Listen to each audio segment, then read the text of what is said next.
The Italian cruise liner, the Achille Lauro, the ship that was hijacked early in October with 500 passengers and crew aboard by 4 Palestinian gunmen. The hijacking developed into a major international incident, directly affecting at least half a dozen countries, and it almost certainly left the latest Middle East peace plans in ruins. The Achille Lauro incident began on Monday, October the 7th, when the 4 Palestinians, traveling as tourists on false documents, commandeered the vessel soon after it left the Egyptian port of Alexandria. They then forced it to sail towards the Syrian port of Tartus. But the Syrians didn't want to get involved. They refused permission for the liner to dock, and amid mounting tension, the Achille Lauro steamed back to drop anchor off Port Said. We are condemning all kinds of terrorism against civilians. And Yasser Arafat, chairman of the Palestine Liberation Organization, quickly disclaimed responsibility for the gunmen, who were demanding the release of 50 Palestinians from jails in Israel. And for this, we are doing all our best, coordinating with the Italian government, with the Egyptian government from last night, so that we can find a solution directly, a quick solution, to stop this event. The gunmen were identified as members of the Palestine Liberation Front, a PLO splinter group, which is itself divided into 2 factions, one of them remaining loyal to the Arafat headquarters in Tunis. The mystery deepened when Arafat said they were not under his orders, a denial echoed in the other PLF center, Damascus. President Hosni Mubarak of Egypt found himself involved in the negotiations that led to the surrender on the Thursday of the gunmen. But where were they? They left the country. I don't know where did they go. Are they in Tunisia? In Tunisia, maybe in Tunisia.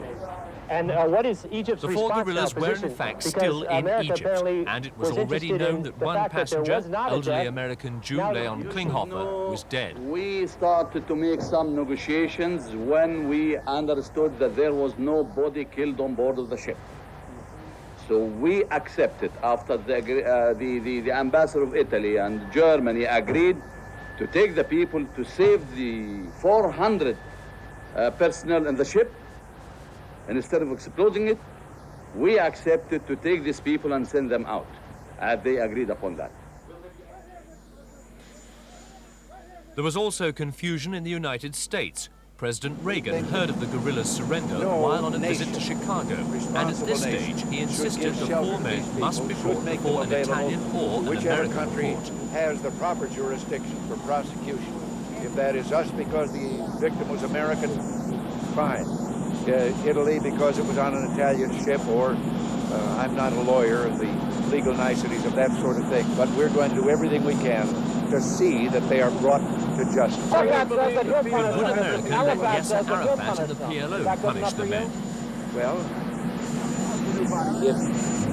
I would think that if he believes that their organization has enough of a kind of national or setup like a nation that they can bring them to justice and carry that out, all right. President Reagan hastily went back on these words, Mr. but Speaker, demands were Mr. increasing for President, strong American it's time action. you do something. You've got the B-1B bomber to come over low, the B-52 to come over high. You've got the FB-11A, the F-4 Phantom II. Behind the scenes, the Reagan administration was doing something that would more than satisfy the demands of Senator Tommy Robinson.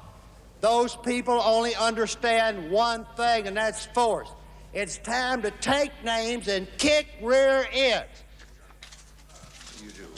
President Reagan had in fact ordered U.S. Navy jets to intercept the Egyptian airliner carrying the gunmen to Tunis over the Mediterranean. They forced the plane to land at a NATO base in Sicily, and so the hijackers could be brought to justice after all. President Reagan was naturally delighted. Events of the past 24 hours reinforce the determination of all of those who share the privileges of freedom and liberty to join together in countering the scourge of international terrorism.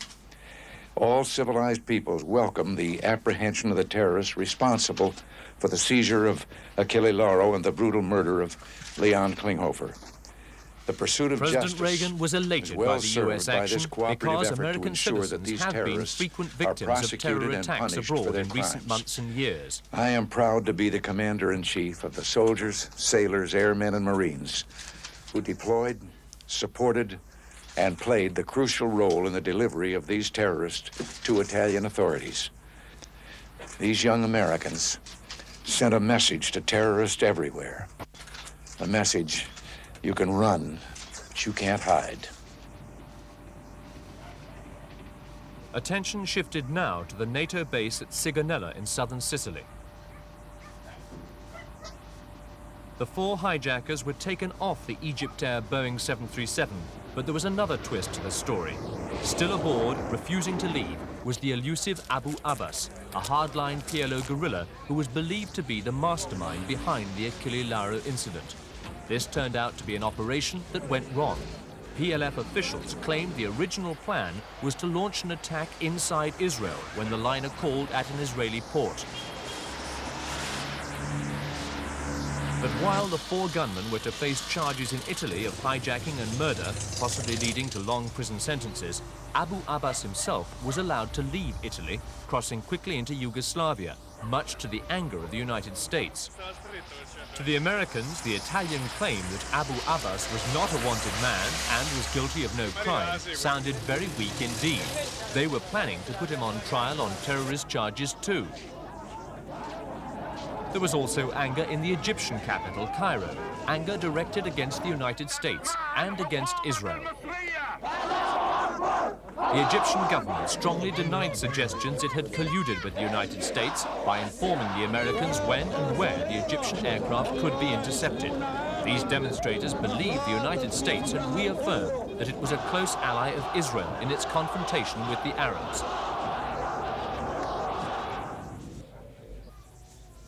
The Achille Lauro incident and its aftermath caused much anger and bitterness.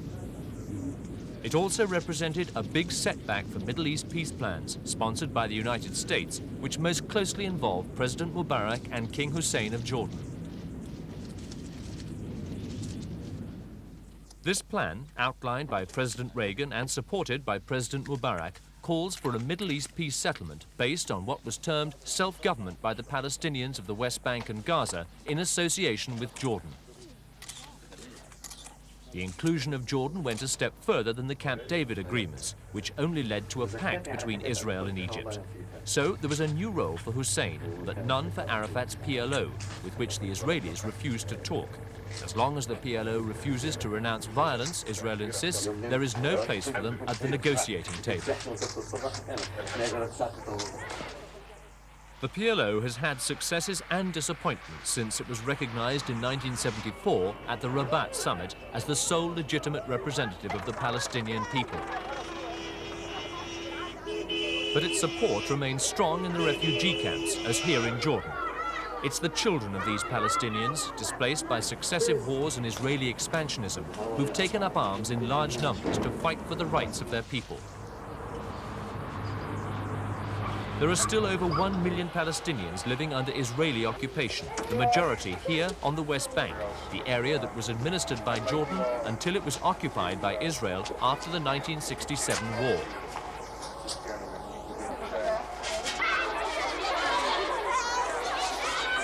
The West Bank Palestinians have an unenviable choice: to go into exile or to stay put, hoping for the day when a peace settlement will give them back the right to govern themselves. It's been a long wait.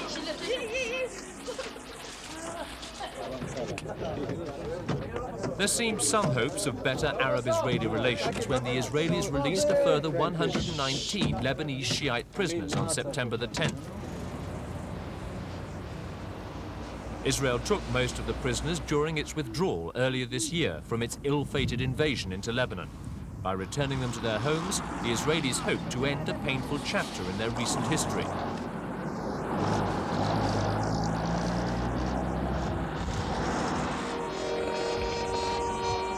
Shia Muslims of southern Lebanon had welcomed Israeli action against PLO guerrillas in the region a couple of years ago.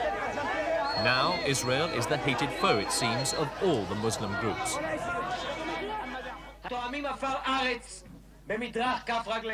Israel's continuing policy of building more Jewish settlements on the West Bank has also angered the Arab world.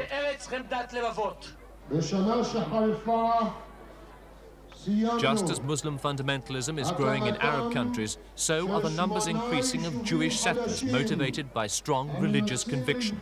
They believe in the late Prime Minister Menachem Begin's vision of a greater Israel, a land that would include the West Bank.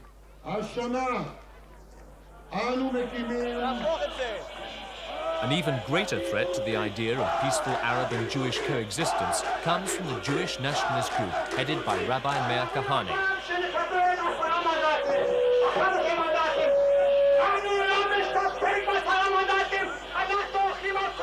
Kahane wants all Arabs to be expelled from Israel and from the West Bank.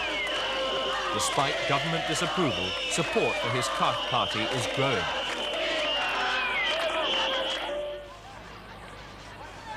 Over 400,000 Arabs live under Israeli administration in Gaza City and the adjoining Gaza Strip, wedged on the Mediterranean coast between Israel proper and Sinai.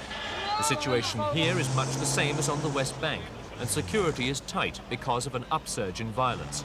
The authorities say 15 Israelis have died in 12 separate attacks over the past year.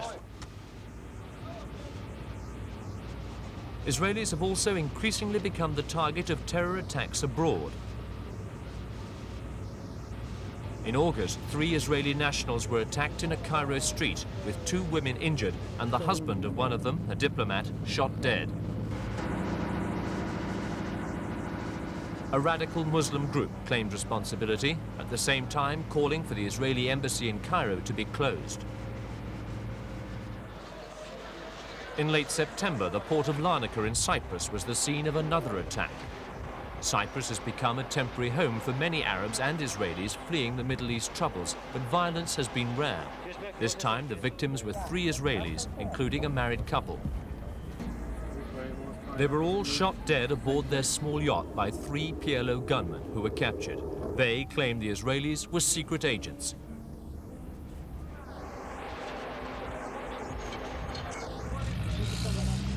Israel's response to the Larnaca killings was swift and savage. The target, the PLO headquarters in the Tunisian capital, Tunis.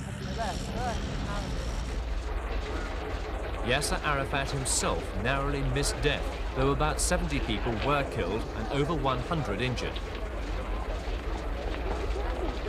The air raid involved a round trip of 2,400 kilometers.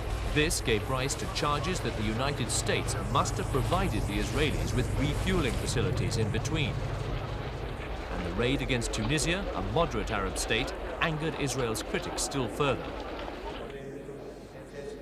Shortly before the Achille Lauro incident, there were hopes that British Prime Minister Margaret Thatcher was helping to accelerate the peace process. She first had talks in Cairo with President Mubarak. Later, she continued her Middle East tour to Amman and a meeting with King Hussein. Mrs. Thatcher in fact invited a joint delegation of Jordanian government ministers and moderate members of the PLO to London for consultations. But at the last minute, Britain insisted the PLO men should sign a declaration specifically acknowledging the legitimacy of the State of Israel. One of the Palestinians, PLO Executive Committee member Mohammed Milhem, declined to do so, and the talks went ahead without the PLO men. It seemed yet another blow against hopes for a peace settlement, though King Hussein, himself visiting London, remained optimistic. I feel that when we go back to our part of the world, we will have to reassess our positions, look at the problem once again with the PLO, with the Palestinian people, with others, and see what went wrong and how it could be corrected. But people have been suggesting that I might have been pushing peace too quickly. I don't think one could do that. I think the crowning achievement of my life would have been, and will be, God willing, the establishment of a just and durable peace in our area, and I don't think it is fast enough in coming yet. Hussein's hopes for a durable peace have most certainly been set back by the action of the 4 young Palestinian hijackers, now in the hands of the Italian authorities. Their action caused shockwaves in several capitals, and the image and reputation of the PLO has been badly damaged. What had been done during the last 10 days was a disaster. You don't know exactly what had happened. This policy had exploded completely the correct lines in the Middle East and pushed all of us to a new catastrophe. Another step in the unfolding drama was the discovery on a Syrian beach of the body of 69-year-old Leon Klinghoffer, the New York Jew killed during the hijack of the Achille Lauro. He had been shot in the back and in the head. It was a discovery that could only harden American and Israeli attitudes. Di un cittadino americano di nome Leon Klinghoffer. On the political front, the affair brought down the Italian coalition government just 11 days after the hijack incident began. Partners in the five-party coalition, especially the Republicans, had severely criticized the decision of Prime Minister Bettino Craxi to let Abu Abbas leave Italy so quickly. The ramifications of the Achille Lauro incident and the United States response were spreading far and wide. It could be, Yasser Arafat suggests, that a new catastrophe lies ahead, perhaps another Palestinian guerrilla attack to avenge the capture of the 4 hijackers and the bombing in Tunis. The Achille Lauro incident could go down in the history books as another tragic turning point in the seemingly unending Middle East conflict.